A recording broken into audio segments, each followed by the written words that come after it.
Saan ka nga pala nakatira? Sa DSWD. Ha? Bakit doon ka nga pala nakatira? Kasi naghiwalay kami ng mami ko. Tapos, nawala ako. Buti na lang, nakita ko ni Tita Vivian ng DSWD. Doon ako nakatira. Pareho pala tayo, walang nanay. Kami rin. Ano ka ba? May mga nanay pa tayo. Pero wala sila dito. Nasa abroad sila. Parang ulila na rin tayo.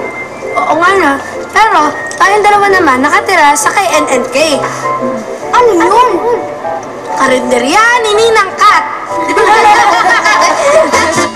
Nag-experiment po si Sam, tapos po ang sinisay niyo, ang ginamit niya. Okay. Mami! Nawawala yung coin purse ko! Di po klepto. Klepto si Aiza! Kailangan linisin natin ang pangalan ni Aiza. Kailangan natin ng evidence.